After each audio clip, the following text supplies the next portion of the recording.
जिस चीज से आप सबसे ज्यादा डरते हैं। हो सकता है असली खतरा वही चीज न हो। असली खतरा यह है कि उसके डर की वजह से आप अपनी जिंदगी में कितनी चीजें करने से बच रहे हैं। किसी को नौकरी छोड़ने से डर लगता है, किसी को अपना बिजनेस शुरू करने से, किसी को लोगों के सामने अपनी बात रखने से, किसी को रिजेक्शन से, किसी को फेलियर से, और बहुत से लोगों को सबसे ज्यादा डर इस बात का होता है कि अगर उन्होंने अपने मन की कर ली तो लोग उनके बारे में क्या सोचेंगे। समस्या यह है कि डर हमेशा आपको रोकता हुआ दिखाई नहीं देता। कई बार वो आपको समझदार बनने के नाम पर रोकता है। अभी सही टाइम नहीं है, थोड़ा और पैसा जमा हो जाए, पहले पूरी तैयारी कर लेता हूं, लोग क्या कहेंगे, अगर फेल हो गया तो। और देखते ही देखते 1 साल निकल जाता है, फिर दूसरा, फिर 5 साल। आपने कोई बड़ा गलत फैसला नहीं लिया होता, आपने बस कोई फैसला लिया ही नहीं होता। यही उस किताब का सबसे अनकंफर्टेबल आइडिया है जिसे 50 सेंट और रॉबर्ट ग्रीन ने द 50th लॉ में सामने रखा है। उनके अनुसार डर केवल एक इमोशन नहीं है। अगर डर आपकी सोच पर कब्जा कर ले तो वो एक इनविजिबल प्रिजन बन जाता है। वो आपके ऑप्शंस कम करता है, आपकी एनर्जी कम करता है और आपको ऐसी जिंदगी में रखता है जहां आप सर्वाइव तो कर रहे होते हैं लेकिन अपनी पूरी क्षमता से जी नहीं रहे होते। लेकिन यहां एक फर्क समझना जरूरी है। फियरलेस होने का मतलब ये नहीं कि आपको डर महसूस ही नहीं होगा। असल फियरलेसनेस का मतलब है डर मौजूद हो फिर भी आप रियलिटी से भागे नहीं। और यही डिस्टिंक्शन पूरी किताब की रीढ़ है। 50 सेंट की जिंदगी इस विचार का एक्सट्रीम एग्जाम्पल है। साउथ साइड क्वींस में उनका बचपन वायलेंस, पॉवर्टी और अनसर्टेनिटी के बीच बीता। उनकी मां की हत्या तब हुई जब वो बहुत छोटे थे। उन्हें बहुत जल्दी ये सीखना पड़ा कि हर परिस्थिति में किसी और के आने का इंतजार नहीं किया जा सकता। कई बार खुद को ही खुद का सहारा बनना पड़ता है। लेकिन किताब का असली लेसन उनके स्ट्रीट लाइफ को कॉपी करना नहीं है। असली लेसन है उस मानसिकता को समझना जिसने उन्हें बार बार बदलती परिस्थितियों के सामने अडैप्ट करना सिखाया। क्योंकि कंफर्टेबल जिंदगी का एक अजीब नुकसान है, जब बाहर खतरा कम होता है तो हमारा दिमाग अंदर से खतरे ढूंढने लगता है। क्या लोग मुझे पसंद करते हैं? क्या मेरा स्टेटस कम हो जाएगा? अगर मैं फेल हुआ तो? अगर मेरी इमेज खराब हो गई तो? अगर मेरा दोस्त मुझसे नाराज हो गया तो? अगर मैंने सुरक्षित नौकरी छोड़ दी तो? यानी वास्तविक खतरे कम होते जाते हैं लेकिन इमेजिन डेंजर्स बढ़ते जाते हैं। और फिर हम रियलिटी से नहीं, रियलिटी की अपनी इंटरप्रिटेशन से डरने लगते हैं। यहीं से किताब की पहली बड़ी सीख आती है।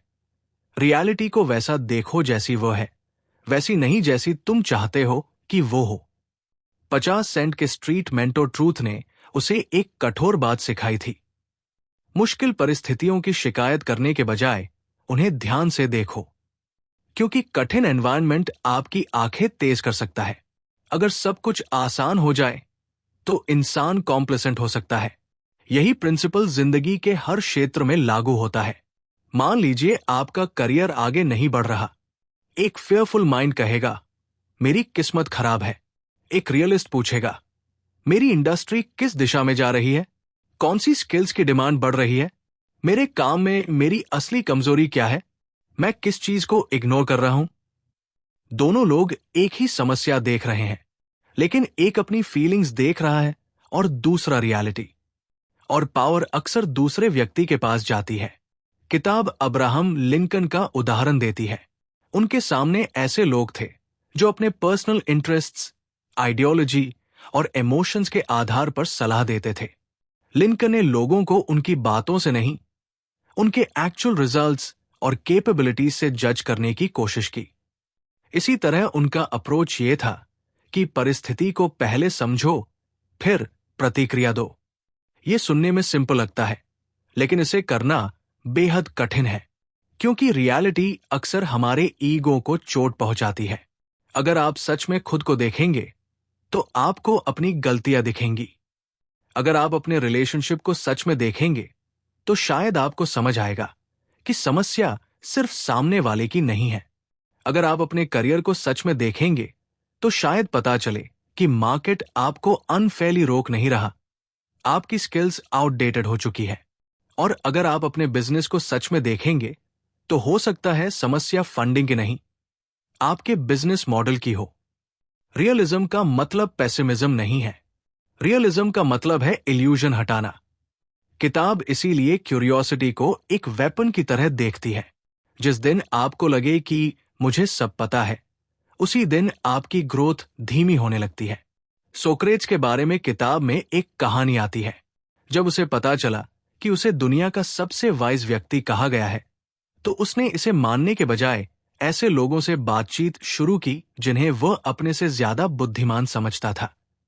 धीरे धीरे उसे एहसास हुआ कि उसका एडवांटेज ये नहीं था कि उसे सब कुछ पता था, उसका एडवांटेज ये था कि उसे अपनी इग्नोरेंस का एहसास था।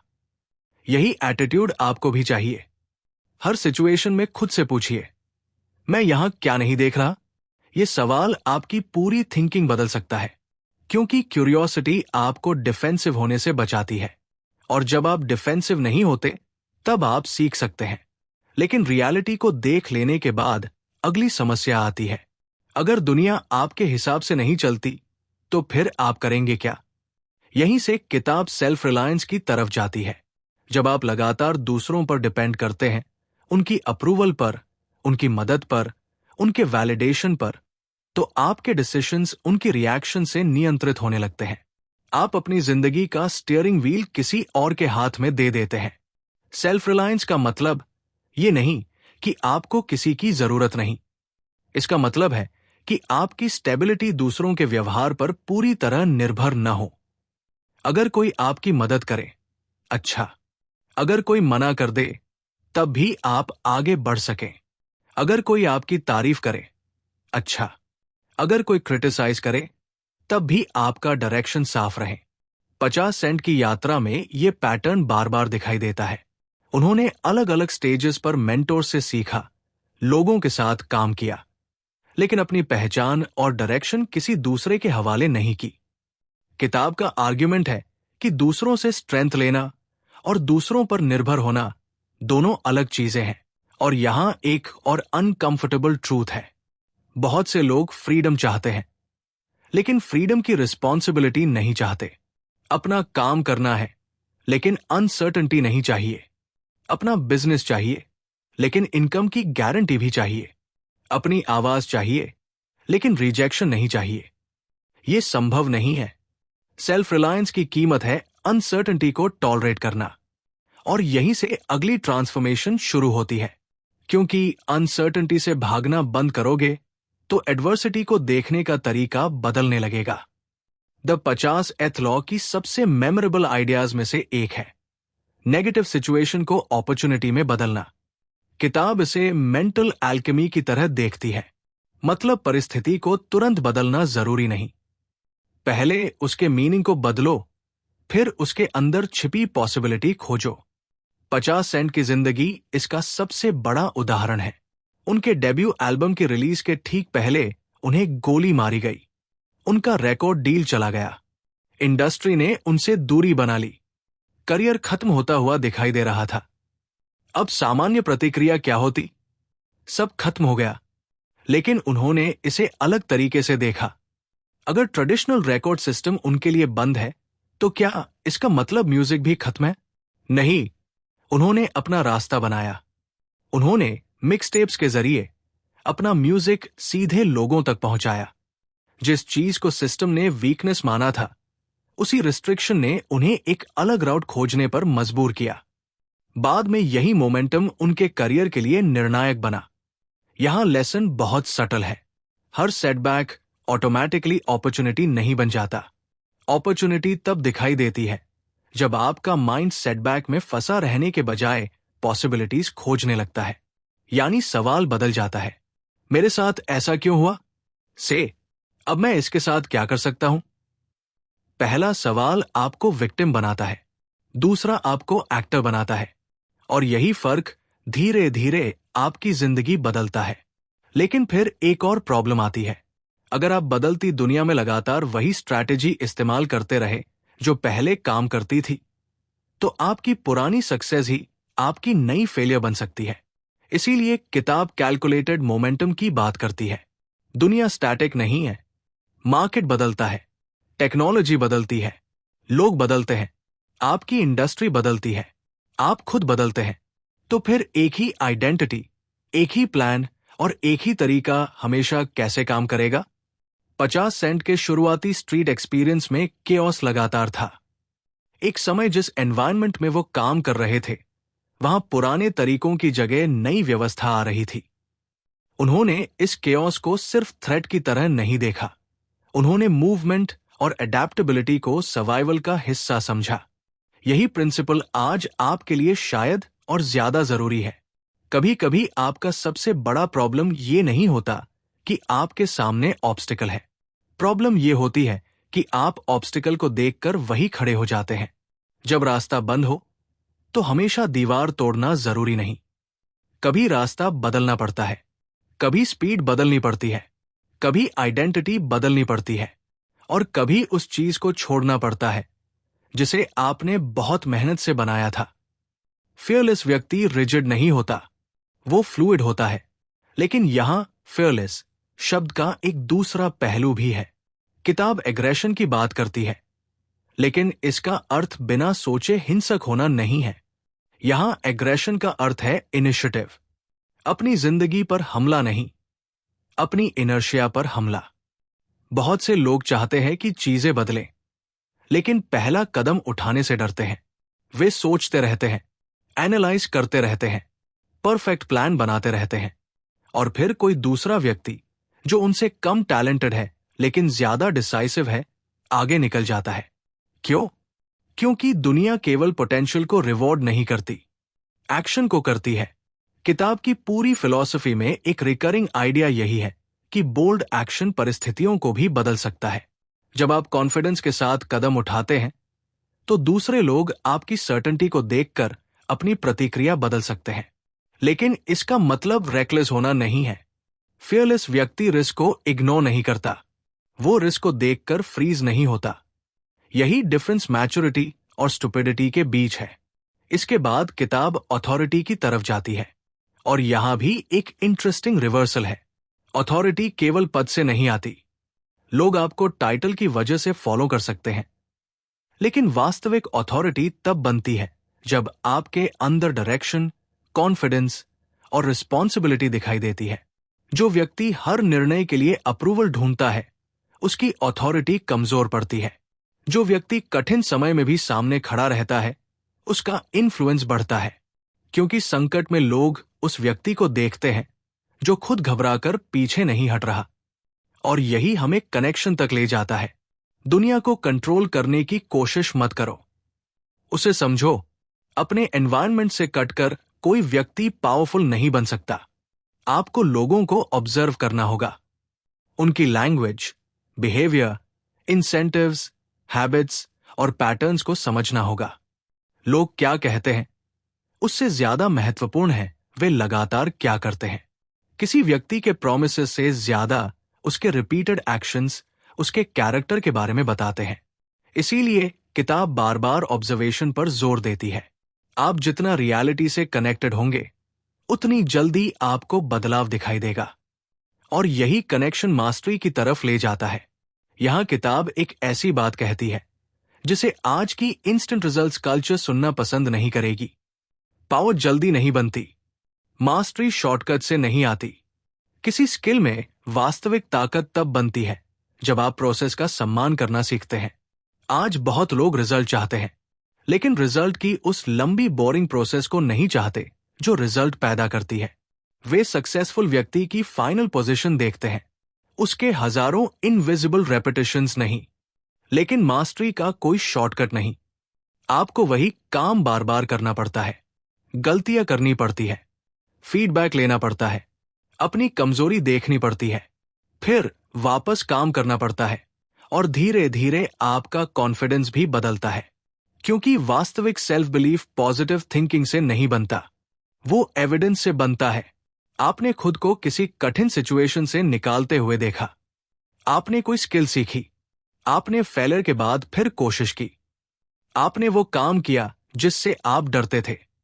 हर बार आपका माइंड एक नया एविडेंस जमा करता है, मैं इससे निपट सकता हूं। यही सेल्फ बिलीफ है, और इसलिए किताब का अंतिम हिस्सा हमें उस जगह ले जाता है जहां बाकी सारे आइडियाज एक साथ जुड़ जाते हैं, मोर्टैलिटी। ये सुनने में डार्क लगता है, लेकिन किताब का पॉइंट डेथ को ग्लोरीफाई करना नहीं है। पॉइंट है ये समझना कि आपका टाइम अनलिमिटेड नहीं है। हम अक्सर जिंदगी को ऐसे जीते हैं जैसे बाद में सब कर लेंगे, बाद में बिजनेस शुरू करेंगे, बाद में पेरेंट्स के साथ टाइम बिताएंगे, बाद में हेल्थ ठीक करेंगे, बाद में अपनी बात कहेंगे, बाद में वो किताब लिखेंगे, बाद में जिंदगी जिएंगे। लेकिन बाद में कोई गारंटी जगह नहीं है। 50 सेंट की जिंदगी में गोली लगने की घटना ने इस रियलिटी को बहुत ब्रूटल तरीके से सामने ला दिया। उसके बाद उनकी थिंकिंग में अर्जेंसी बढ़ी। उन्हें एहसास हुआ कि अगर जिंदगी कभी भी खत्म हो सकती है तो हर डिसीजन को एंडलेस पोस्टपोनमेंट के हवाले नहीं किया जा सकता। और शायद यही द 50th लॉ का सबसे गहरा रिवर्सल है। हम सोचते हैं कि डेथ को भूलना हमें जिंदगी जीने में मदद करेगा। किताब कहती है शायद उल्टा सच है। जब आपको अपनी मोर्टैलिटी का एहसास होता है तो पेटी चीजें छोटी लगने लगती है। लोग क्या सोचेंगे, छोटा।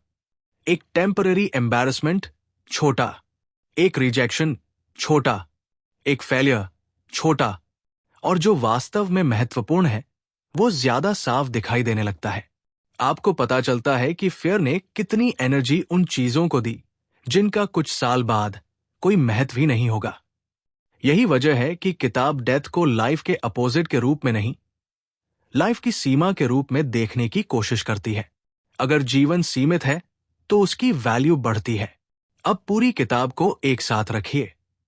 पहले आपको रियलिटी देखनी है, फिर उस रियलिटी के सामने खुद पर निर्भर होना है, फिर एडवर्सिटी को अपॉर्चुनिटी की तरह पढ़ना है, फिर बदलती परिस्थितियों के साथ मूव करना है, फिर जरूरत पड़ने पर इनिशिएटिव लेना है, फिर रिस्पॉन्सिबिलिटी लेकर अथॉरिटी बनानी है, फिर एनवायरनमेंट को भीतर से समझना है, फिर प्रोसेस के जरिए मास्टरी बनानी है, फिर अपने अनुभवों से सेल्फ बिलीफ पैदा करना है, और अंत में याद रखना है कि ये सब करने के लिए आपके पास अनलिमिटेड टाइम नहीं है। यही वो पॉइंट है जहां फियरलेसनेस सिर्फ एक पर्सनैलिटी ट्रेट नहीं रह जाती, ये जीवन जीने का तरीका बन जाती है। लेकिन इसका मतलब ये नहीं कि आप हर रिस्क ले लें, हर ब्रिज जला दें, हर व्यक्ति से लड़े, हर अपॉर्चुनिटी के पीछे भागें। नहीं, किताब का असली मैसेज इससे कहीं ज्यादा इंटेलिजेंट है। डर को अपना डिसीजन मेकर मत बनने दो। रिस्क को देखो, रियलिटी को समझो, अपने ऑप्शंस पहचानो, फिर एक्शन लो। क्योंकि डर की सबसे खतरनाक बात ये नहीं कि वह आपको एक बार रोक देता है। खतरा यह है कि वह आपको धीरे धीरे ऐसा व्यक्ति बना देता है जो रुकने को ही अपनी पर्सनैलिटी समझने लगता है। फिर अवॉइडेंस आपकी हैबिट बन जाती है, फिर कंफर्ट आपका गोल बन जाता है, फिर अप्रूवल आपकी करेंसी बन जाती है, और आखिर में आपको याद भी नहीं रहता कि आप असल में चाहते क्या थे। द 50th लॉ इसी प्रिजन को तोड़ने की बात करता है। और शायद आज आपको अपने जीवन में किसी बड़ी ट्रेजेडी की जरूरत नहीं है। आपको गोली लगने की जरूरत नहीं है, आपको जेल जाने की जरूरत नहीं है, आपको साउथ साइड क्वींस में बड़ा होने की जरूरत नहीं है। आपको बस एक चीज करनी है, जिस रियलिटी से आप भाग रहे हैं उसकी तरफ देखना शुरू करना है। वो कॉन्वर्सेशन जिसे आप टाल रहे हैं, वो डिसीजन जिसे आप महीनों से पोस्टपोन कर रहे हैं, वो स्किल जिसे सीखने से डर रहे हैं, वो बिजनेस आइडिया जिसे सिर्फ इसलिए दबा रहे हैं क्योंकि फेलियर एम्बैरेसिंग लगेगा, वो करियर जिसे सिर्फ इसलिए पकड़े हुए हैं क्योंकि छोड़ने में डर लगता है, वो आइडेंटिटी जिसे आप निभा रहे हैं क्योंकि लोग उसी रूप में आपको जानते हैं। शायद आपकी अगली ग्रोथ किसी नई चीज को पाने से नहीं आएगी, शायद वह उस डर को छोड़ने से आएगी जो आपको पुरानी जिंदगी से बांधे हुए है। क्योंकि अंत में फ्रीडम का मतलब ये नहीं कि जिंदगी में कोई ऑब्स्टिकल नहीं है। फ्रीडम का मतलब है कि ऑब्स्टिकल आपके लिए फैसला नहीं करता, फियर रहेगा, अनसर्टेनिटी रहेगी, फेलियर रहेगा, लोग आपको जज करेंगे, कुछ प्लान्स टूटेंगे, कुछ लोग छोड़कर जाएंगे, कुछ रास्ते बंद होंगे। लेकिन अगर आपने रियलिटी से आंखें मिलाना सीख लिया, खुद पर भरोसा करना सीख लिया, केओस में मूव करना सीख लिया, एडवर्सिटी में पॉसिबिलिटी देखना सीख लिया और अपनी मोर्टैलिटी को याद रखना सीख लिया, तो फिर आपके पास एक ऐसी चीज होगी जिसे कोई परिस्थिति आसानी से नहीं छीन सकती, अपनी प्रतिक्रिया चुनने की क्षमता। और शायद यही द 50th लॉ का सबसे बड़ा सवाल है। आपकी जिंदगी में अभी जो कुछ नहीं हो रहा, क्या वह सच में इम्पॉसिबल है, या सिर्फ इतना सच है कि आप उससे डरते हैं? क्योंकि हो सकता है आपकी सबसे बड़ी दीवार बाहर खड़ी ही ना हो सकता है वो आपके दिमाग में बनी हुई हो। और जिस दिन आपने उस दीवार को वास्तविकता की तरह देखना बंद कर दिया, उसी दिन आपका रास्ता शुरू हो सकता है।